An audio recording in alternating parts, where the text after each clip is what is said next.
嚟到巴生，我已經聞到陣陣嘅肉骨茶風味。作為雪蘭莪州嘅舊首府同埋著名嘅皇家城鎮，除咗肉骨茶味之外，仲有濃郁嘅舊城風味。哦，巴生好呀，巴生好，巴生好呀，巴生好。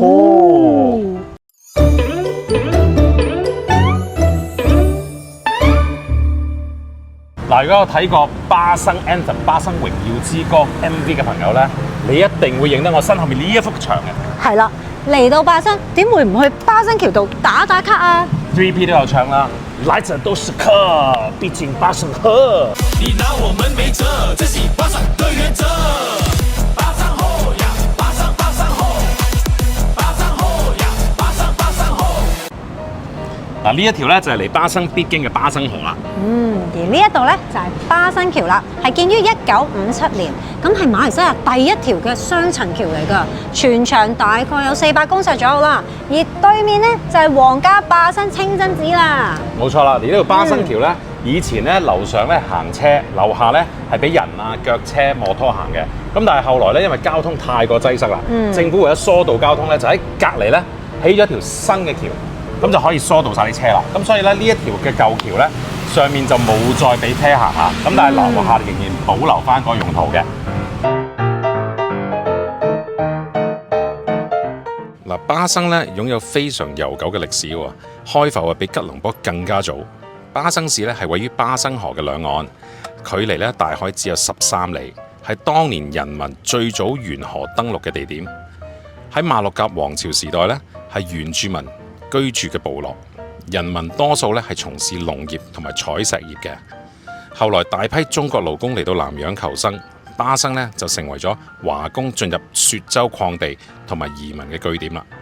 豐富嘅石礦加上地理嘅優勢，巴生就一路蓬勃發展啦。喂，會長，我好肚餓啦，嚟到巴生，但我去邊度食好嘢咧？梗係 KLANG， 請你吃 BKT。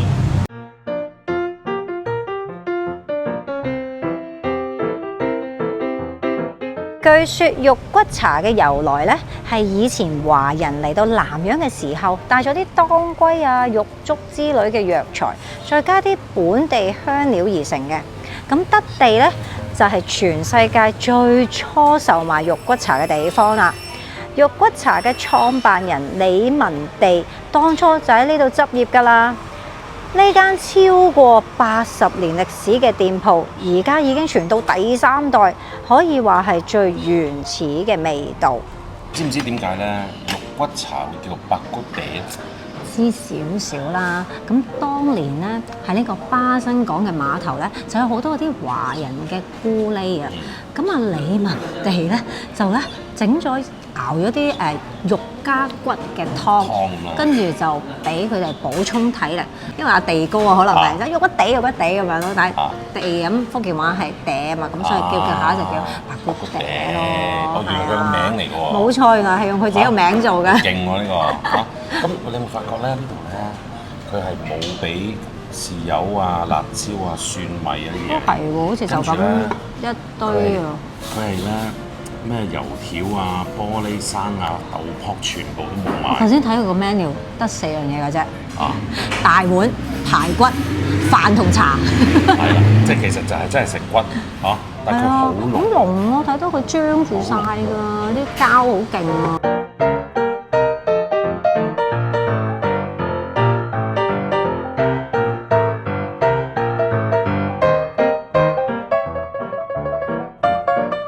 咁我食之前有咩做下熱身運動先咧？我點解要做熱身運動咧？咁我想有嗰啲即係以前咕喱嗰啲 feel， 我要捉嗰個咕喱棘嚟啊！你慢慢做咗先，你慢慢捉。做咗先食先。我食先啊！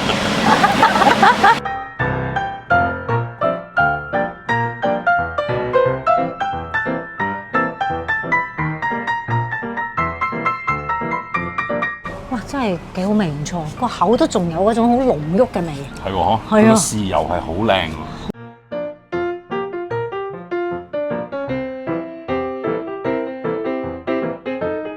Hello， Hello，你好。 Hello。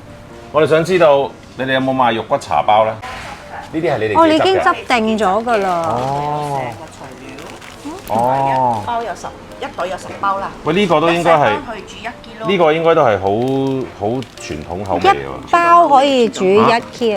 呢度一包去煮1 kilo 嘅肉，哦，可以煮1 kilo 嘅肉啊！呢度有10包。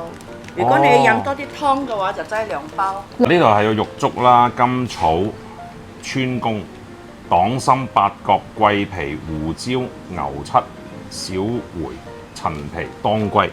邊個教你哋？我哋呢度我阿爺傳落嚟。都係又係你阿爺啊？隔離又係阿爺喎。係啊，傳落嚟同隔離有冇分別啊？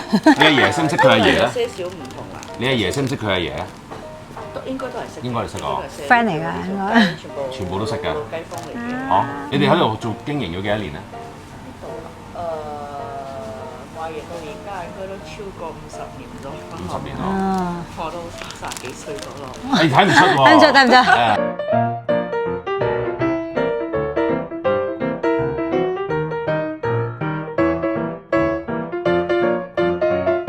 其實巴生咧有好多嘅夕陽行業咧，係已經係買少見少㗎啦。即係就係被淘汰咁係啦樣。，即係嗱，譬如好似呢一間咧華生鐘錶，專係賣鐘錶嘅。即係呢啲鋪頭咧，除咗喺一啲譬如沙登啊，同埋呢啲巴生呢啲地方舊區啲嘢舊區咧，先至見到嘅，即係好值得大家去珍惜。以前我細個都有掛呢啲鐘喎。係啊，嗱，你有冇發覺咧？牆上面嘅鐘咧，全部都係10點10分嘅。係喎，係喎，全部都10點10分喎。點解咧？我哋問下時頭先。時頭，老細，係你好。喂，我想問下，下，點解啲鐘咧全部都係10點10分嘅笑容咯即係好似個嘴咁笑啊！哦，smile 即係歡迎嘅客人啊，係咪啊？哦，歡迎光哦臨就笑啦。喂，其實咧，呢度你哋呢度經營咗幾多年啊？我哋啊，呢樣我阿爺開始，又係你我阿阿爺，爺，全部都係間間都係阿爺嘅爺。喎。嚇，你哋講粗口啊嘛，又係你阿爺。哇，係咁，其實而家呢啲都算係一啲夕陽行業喎，我可以講。係啊，啱。點樣可以有堅持落去咧？你真係我話我本嚟我唔可以做呢行，不過係俾我阿哦，嫲後尾嗌指令嗌到 OK 啦。翻嚟做下啦。嗯咁其實而家你賣呢啲鐘除點樣揾食咧？你要幫人整修理咁樣啊嘛。幫人整鐘嘅係，修理。即係我咧，我就發覺咧，我呢度買賣咧，唔係叫到。唔係叫揾到咩食根啦本。就唔重要。做咩咧？而家一個月，如果你有本事賣到幾多隻，我問你。咁呢個鋪頭係自己嘅定係話？係我哋係自己哦，咁啊㗎啦。好好多啦。嗯跟住又自己做，咁所以就做幾多就賺幾多啦。淨賺啊你就係我做幾多就賺幾多啦。呢隻就真係德國咧嘅黑森林嘅呢啲叫咩啊？咩鐘啊？呢啲叫 cuckoo 係啊 cuckoo clock。佢會出嚟㗎嘛？佢有嘢叫啊出嚟啊咁樣。個雀仔出嚟係咪㗎？係係會走出嚟㗎嘛？係咪啊？呢度有隻雀仔係咯出嚟咁哦，呢個夾萬勁喎，真係犀利喎！呢個，哇，好舊啊，以前咧好多錢係啊嘅係咪？擺金嘅入邊。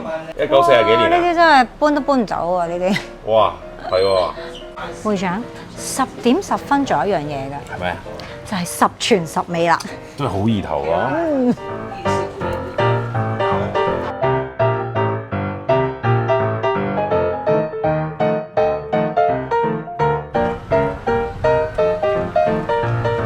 嗱，呢個咪就係嗰個鐵船咯，咕喱咯，呢個就係。啊咕喱咯，啊食肉骨茶啦，餵佢食肉骨茶啦，就係餵佢食肉骨茶。嗱，巴生咧有好多烏鴉㗎喎，呢一條咧就係烏鴉巷啊。唔係蛙，係雌鴨。點解係雌鴉咧？因為雌鴨咧係好聰明嘅喎，同埋佢哋好有孝心㗎。佢哋長大之後咧，佢會餵翻佢爹哋媽咪㗎。哦，咁即係其實某程度上就好似代表咗巴生人嘅精神，又聰明又有孝心，冇錯啦。係嘛？咁所以咧，大家嚟到巴生嘅時候咧，不妨就嚟呢條嘅慈鴉巷咧打一打卡嚇，證留個紀念係 show 下你嘅孝心。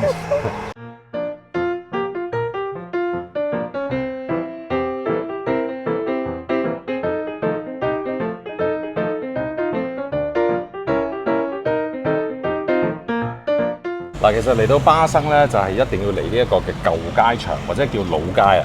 其實呢度好似係一個 walking tour 咁嘅，你泊低架車你就可以周圍行嘅睇嘢。係咯，walking distance 㗎喎。係啊，咁嗱，其實最主要咧就有兩條街嘅，因為點解咧？以前咧好多嘅人民咧，同埋即係嗰啲華人咕喱啊，就喺呢個巴生河嗰度咧，就喺度等工做嘅。哦，聚集地嚟係啦，嘅。佢係聚集呢度，咁所以就啲人開始喺度賣肉骨茶啊，喺度開始做小生意咁樣。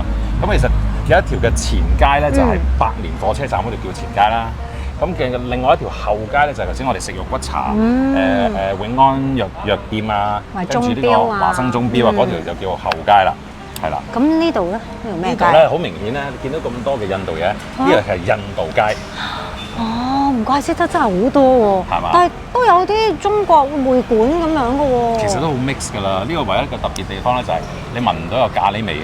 哦，因為佢度全部係賣衫嘅。哦，有香味。係好香喎。係喎，有陣香味喎。咁啊，仲有一條街咧，就必然要去嘅。咩街咧？呢度轉彎就到。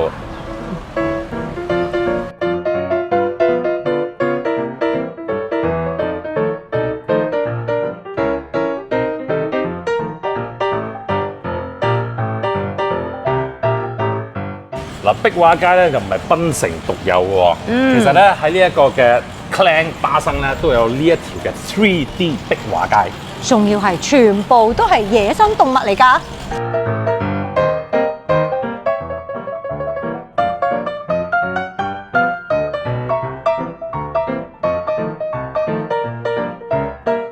好換嚟到巴生係咪應該買翻啲手信咧？